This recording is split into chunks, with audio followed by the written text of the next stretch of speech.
and down somewhere?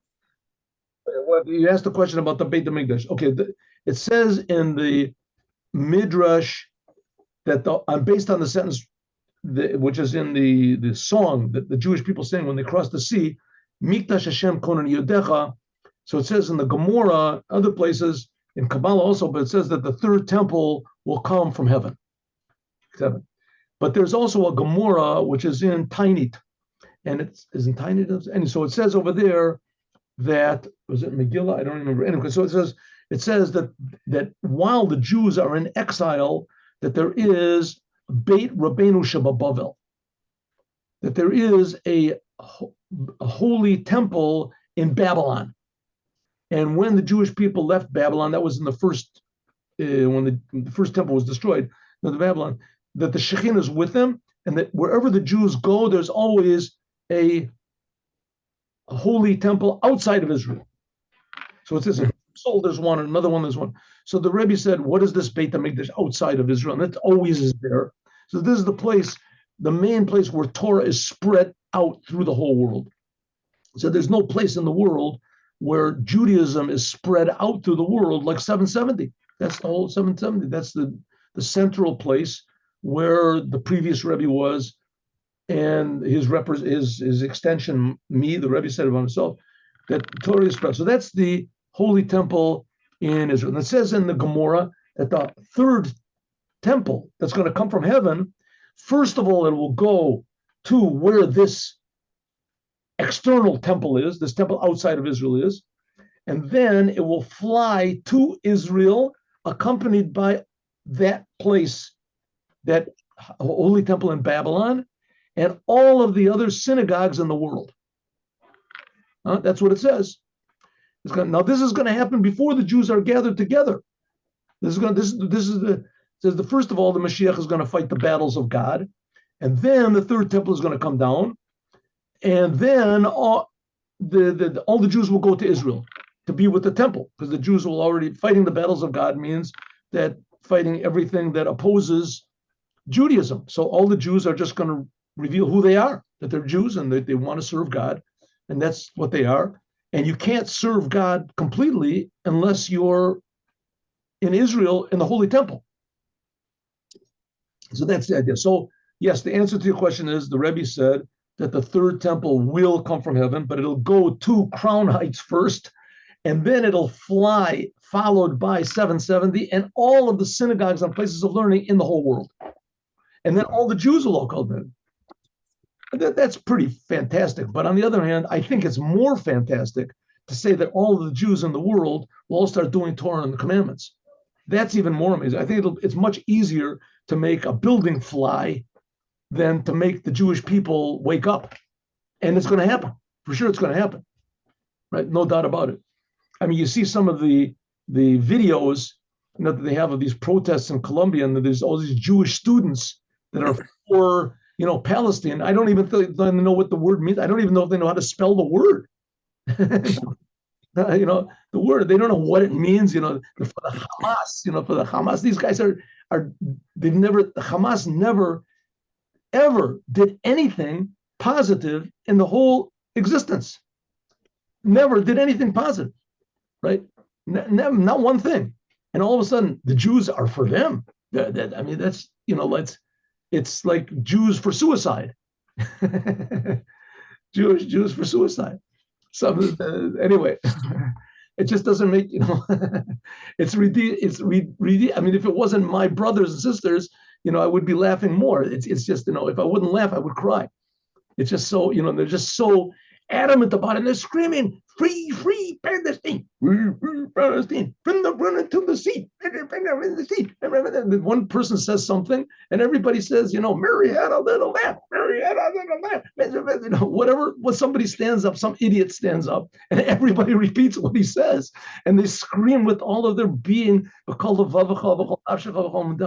They're screaming out, yes, the Zion, what is it, the Israeli army, they are the Nazis, and the Hamas, they are the really God's chosen people. Just, it's reached levels of insanity that I don't think there's ever been such a thing in the history of the world. Never been such a thing. Never been such. Just it's really quite quite astounding. Even the Nazis. So they made up reasons to hate the Jews. The Jews are they're strangers. They're weakening the Aryan race, and they're bloodsuckers, and the Aryan economy, and this. But these people hate the Jews for absolutely no reason. I mean, they claim we're committing genocide in Gaza. let's say that they are, right, but not every Jew in the world is creating that. They hate all the Jews. Every Jew in the world is creating genocide, and and even more. Where did they get these? I mean, you go to university, it's supposed to be because you're an intellectual person. You want facts. So where did they get all these facts about how many people were killing in Gaza? Where do we get the facts from? Right here, they have pictures, videos that the Hamas took of them burning children and putting children. I mean, I have to admit, I didn't watch it, but I did talk to people who did watch it. And they're putting children into ovens and beheading people, raping women, and the pictures, the videos. There's no videos. There's no. What do they have? They have they fill up like 20 garbage bags, and they say here are the 30,000 there are of these people. They're the source of this information. And UNRWA, yes. whatever it is. I mean, it's just obvious that the Rebbe said it. United Nations is a terrorist organization. It's obvious. There's just any blind person can see it. It's a terrorist organization, and that the Hamas and the UNRWA, they're just arms of this terror. They dug these tunnels. Where did they get the money from? UNRWA didn't know. Come on, the whole thing is just ridiculous. And they're giving the details. Also, they can give the details, but the Jewish students get excited about it. They're screaming, "It can't be that's what makes them excited." And in the whole world, there are genuine genocides going on in Somalia and places like that, and nobody cares, right? Blacks get killed. Who cares? Blacks, nobody cares. The United Nations cares about them. And they're leaders of the black nations. They don't care about themselves. Why don't they stand up and even the black nation? It's the Israelis. We must stand up for justice. They're killing these people. What is it? Biafra and Liberia. They're killing people like flies over there, and nobody cares. Nobody cares. I feel terrible. I can't say that, my heart is breaking. But on the other hand, if there was protests in the universities about that, that's understandable.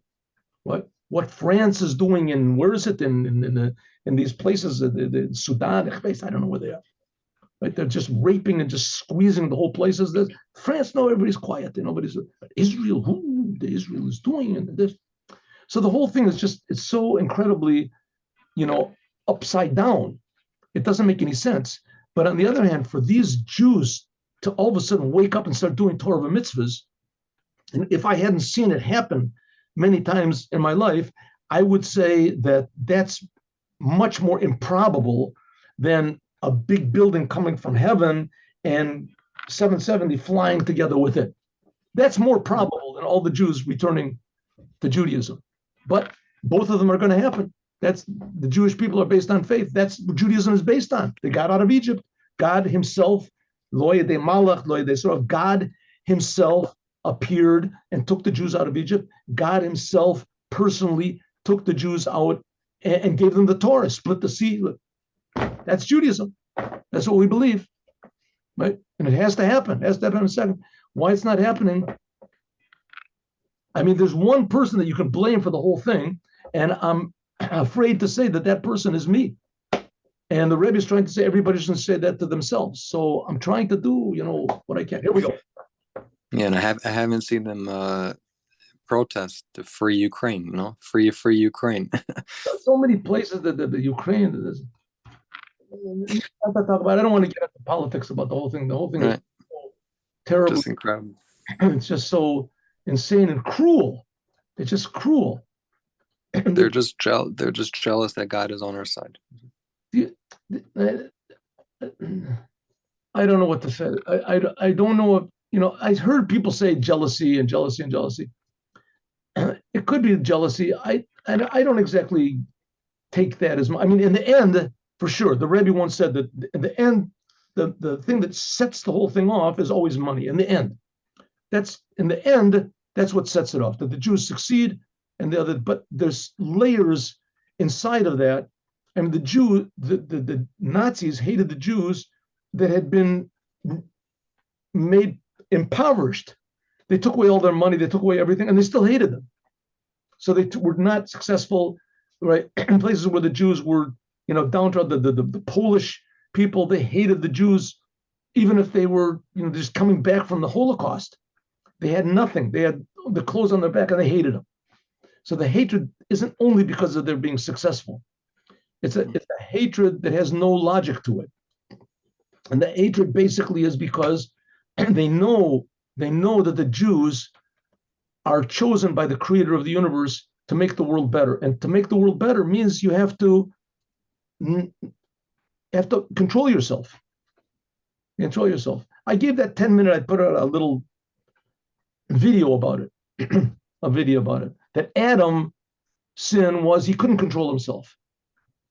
And the Jews, and nobody wanted to control themselves. Then there was the flood because people just couldn't control themselves. Came along Abraham and he said, I have the way to control myself. And everybody said, get out of here. We don't want to hear it. We don't want to control ourselves. A person lives only a certain amount of time. Let us have a good time. Let us do what we want. Don't try to control us. And Abraham said, what can I do? I know what the truth is. You have to control. And everybody hated him, hated Abraham. And that went through King David. Look at this book of Psalms, right? Even holy Jews, big holy Jews, they didn't want to control themselves. They couldn't take the fact that King David was the king, that he was going to tell them what to do. Couldn't do. They had their own plans. That I think is the big reason why everybody hates the Jews, because everyone inside, and Jews hate themselves. They know inside that there's things you're supposed to do, that God wants you to do. You want to call it your conscience, that you're supposed to do. And they know that the Jews know what those things are. And that's against human nature. It's against human nature. It's against the force that made Adam eat from the tree, human nature. Okay, I wanted to start this next thing, but let's just do a little bit. Come on, a little bit here. But it's a couple of lines, huh? But this is a little bit long. But here we go. Ready? In the beginning of Parshas Acharei, last week, I talked about Aaron, the Kohen Gadol, high priest, and how he went into the Holy of Holies. Going into the Holy of Holies, this is something like what's going to be in the future redemption. The Kohen Gadol went into the Holy of Holies. The Holy of Holies, this is the holiest place in the world. This is the place where godliness, just give me 1 second. Yes, okay, good. The Holy of Holies, this is the place where godliness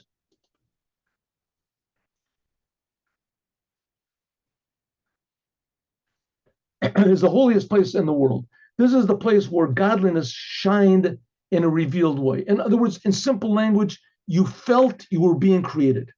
You felt that the whole world was a big creation, but even more, that was where the Torah was.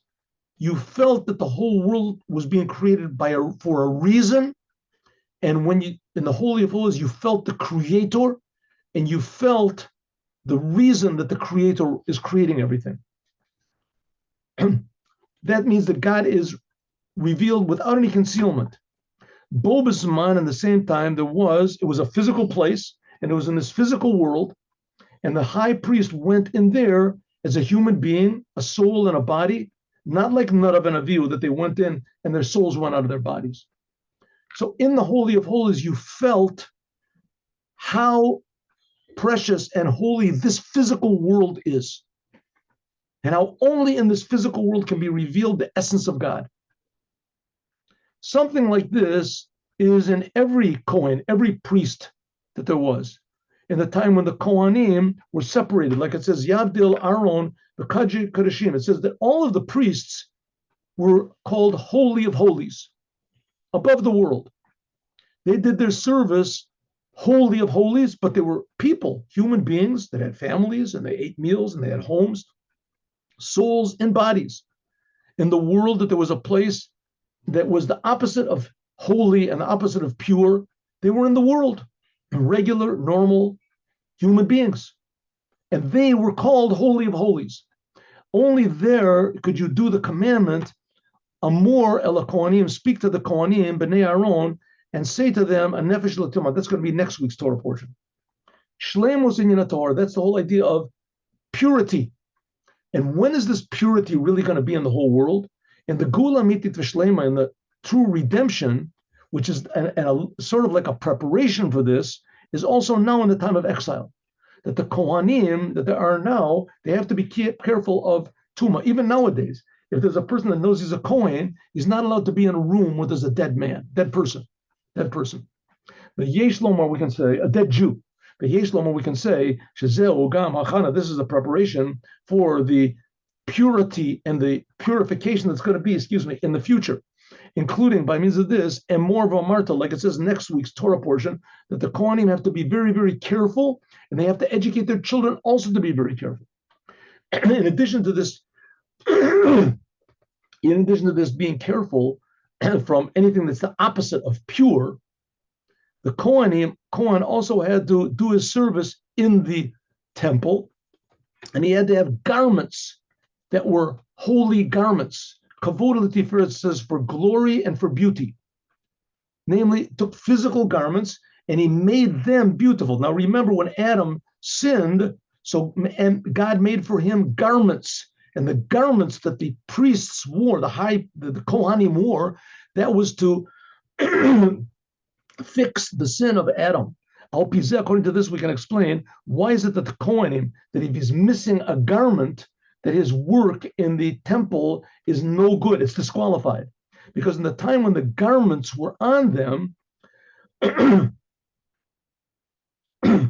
then the holiness is on them of being a priest, of being a Kohen. Priest is sort of sound like a Jewish word. And when their garments are not on them, then they cannot officiate as Kohanim, even though that the ideas of the garments are only just for beauty. They're just seemingly an extra thing, right? Why is it that disqualifies all their service? But the whole idea of serving in the holy temple was that they should be beauty and how do you say, splendor and beauty in this world, to use the world to express God's beauty in the world. Therefore, the garments which are part of the world, that was an essential part of the service of the Kohen. Gam Bagashmis, even simple garments, in a way that Yafeh v'chubad should be beautiful in the world all the time, physical. You should use every possibility that this world should be a complete place and should be a beautiful place and a pleasant place, even the garments. That's the idea of the Kohana. Even the high priest, he had even more garments. He said he had 8 garments. According to this, maybe we can also say that the reason for this, that the big Kohen, the high Kohen Gadol, he had to be greater than his friends in richness. It says that the high priest, the Kohen Gadol, that they had to make him rich. He had to have a lot of money. And if he didn't have a lot of money, they gave him money. Why? What do you have to have money for? Because the whole completion of holiness of the high priest is attached to the fact that he uses all of his holiness and his beauty and his greatness in physical things in the world. He's rich. According to this, in other words, the point of the Jewish people is to make everything in the world holy. That's why it says that Aaron has to come into the to the Holy of Holies only dressed in a certain exact way. Every moment that he wants to go in to the Holy of Temple, is he has to go in only in this proper order. It's order. You might think, well, he's going to see God, and God is above order. So the main thing is he just fast a few days and go in, right? Just be removed from the world. No, he has to be in the world. He has to put on the proper garments. He has to go in the proper order. We can say that the true place of the Kohen Gadol is in the Holy of Holies. That's where he's supposed to be. This was a reveal, and this will be revealed that all of the Jewish people are really a holy nation. Am Kadosh, Mamlechet Kohanim, B'Goy Kadosh. All the Jewish people are holy. And this is what's going to be in the future redemption when the completion of man will be complete. It says the completion of man is Adam, David, and Mashiach, Mem, Adam. And the whole world will be in harmony with God, all opposites, the creation and the creator will be unified, which is not the case beforehand. Where the world is not vessels for this. Then there'll be the completion of the revelation of holiness in the whole entire physical world, in the third temple, like we said before. In the third temple, this will spread out to make a dwelling place for God in the whole entire world. And this is what will continue, God willing, tomorrow.